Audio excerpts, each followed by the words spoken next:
আপনার ফোনে যে কোনো অ্যাপস আপনি লুকিয়ে রাখতে পারবেন, তাও আবার কোনো রকম থার্ড পার্টি অ্যাপ্লিকেশন ছাড়া। আপনি আপনার ফোনের যাবতীয় যে সকল আপনার অ্যাপসগুলো আছে, যেখানে আপনার গুরুত্বপূর্ণ ইনফরমেশন আছে, সেগুলো চাইলে আপনি খুব সহজে লুকিয়ে রাখতে পারবেন। সেক্ষেত্রে আপনার ফোনটি যে কেউ অন্য কেউ হাতে নিলে সে ওই অ্যাপসগুলো আর এখানে খুঁজে পাবে না। সো সেই কাজটা আপনারা কীভাবে করবেন আমি স্টেপ বাই স্টেপ আপনাদেরকে দেখিয়ে দিচ্ছি। অবশ্যই পেজটিকে ফলো করে রাখবেন, সেই সাথে আমার চ্যানেলটিকে মাস্ট বি সাবস্ক্রাইব করে রাখবেন। তো চলুন কথা না বাড়িয়ে ভিডিওটা শুরু করা যাক। শুরুতে আপনারা চলে যাবেন আপনাদের ফোনের সেটিংসে যাওয়ার পর এখান থেকে সার্চ বার যাবেন এবং সার্চ বারে গিয়ে সার্চ করবেন হাইট লিখে, HIDE হাইট লিখে আপনারা সার্চ করে দিবেন। হাইট লিখে সার্চ করে দেওয়ার পর এখানে হাইটের যতগুলো অপশন আছে সবগুলো অপশন কিন্তু এখানে আপনারা পেয়ে যাবেন, এসে যাবে। দেন একটা স্ক্রল করবেন, স্ক্রল করার পর এখানে আপনার উপরে থাকতে পারে, আবার আমার মতো নিচেও থাকতে পারে। এখান থেকে হাইট অ্যাপস নামের অপশনটিকে আপনারা খুঁজে নেবেন। দেন এখান থেকে হাইট অ্যাপস এই অপশনে ক্লিক করে দিবেন।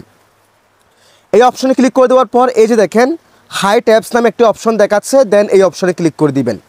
এই অপশনে ক্লিক করার পর এখানে দেখেন আপনার ফোনের যতগুলো অ্যাপ্লিকেশন আছে প্রত্যেকটা অ্যাপস কিন্তু এখানে শো করবে। সো আপনি জাস্ট এখান থেকে যে অ্যাপসগুলোকে হাইড করতে চান সেই অ্যাপসগুলো আপনি এখান থেকে সিলেকশন করবেন। ফর এক্সাম্পল আমি এখান থেকে আমার গ্যালারি, তারপর এখান থেকে আমার জিমেলের অ্যাপসটা, তারপর এখান থেকে হাইড ট্রান্সলেট এই অ্যাপসটাকে আমি হাইড করে রাখবো। এক্সাম্পল স্বরূপ আমি আপনাদেরকে দেখানোর পারপাসে আমি এই তিনটাকে সিলেকশন করলাম। সো আপনার মতো করে আপনি এখান থেকে যেগুলোকে হাইড করবেন সেগুলো সিলেকশন করে এখানে ডানে ক্লিক করে দিবেন। দেখেন ডানে ক্লিক করে দিলাম, তারপর এখান থেকে বেরিয়ে আসবেন, আপনার কাজ শেষ। এখন দেখেন এখান থেকে কিন্তু আমার ওই তিনটা অ্যাপস কিন্তু হাইড হয়ে গেছে। দেখেন আমার গ্যালারি নাই, হাইড ট্রান্সলেট অ্যাপসটা নাই, এবং অন্য যে অ্যাপসটা আমি হাইড করে রেখেছি সেটাও কিন্তু এখানে দেখাচ্ছে না, একদম দেখেন উধাও হয়ে গেছে। সেই ক্ষেত্রে আমাদের ফোনটা অন্য কেউ নিলে কিন্তু সে কিন্তু খুব সহজে কিন্তু আমাদের ওই অ্যাপসগুলোকে আর ঢুকতে পারবে না।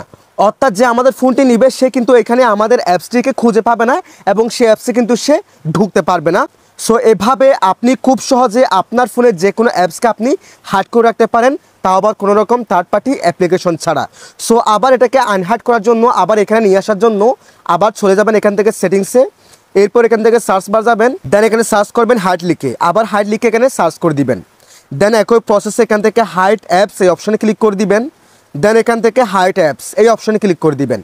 এই যে দেখেন যেগুলো অ্যাপস আমরা হাইড করেছি এখানে সেগুলো এখানে শো করবে, এইভাবে শো করবে এবং লেখা আছে পরে হিডেন অ্যাপস নাম এখানে লেখা আছে, যেগুলো আমরা হিডেন করে রেখেছি।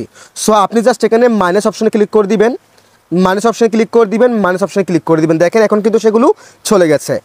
মাইনাস অপশনে ক্লিক করার পর এখানে ডানে ক্লিক করে দিবেন, আবার ডানে ক্লিক করে দিলাম। এখন দেখেন আমাদের অ্যাপসগুলো কিন্তু আবার এখানে চলে আসবে, আমাদের গ্যালারি চলে আসবে, হাইড ট্রান্সলেট অ্যাপসটা দেখেন চলে আসলো, দেখেন জিমেল অ্যাপসটা চলে আসলো, দেখেন গ্যালারি অ্যাপসটা চলে আসলো। সো এইভাবে আপনি চাইলে খুব সহজে কোনো রকম থার্ড পার্টি অ্যাপ্লিকেশন ছাড়া আপনার ফোনের যে কোনো অ্যাপসকে আপনি লুকিয়ে রাখতে পারেন। আবার কীভাবে সেটাকে আবার এখানে আনবেন সেটাও দেখিয়ে দিলাম। আরেকটা কথা, এই সিরিজটা আমি আপনাদেরকে দেখালাম আমার স্যামসাং ফোন থেকে, অন্যান্য ফোনে কিন্তু এই সিরিজটা নাও থাকতে পারে। সো যাদের থাকবে না তাদের জন্য ভিডিও বানাবো কিনা সেই টপিকে, যাতে সবাই হাইড করে রাখতে পারেন, সেটা কমেন্ট সেকশনে কমেন্ট করে জানিয়ে দিবেন।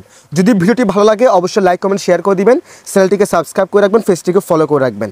সবাই ভালো থাকবেন, সুস্থ থাকবেন, আল্লাহ হাফেজ।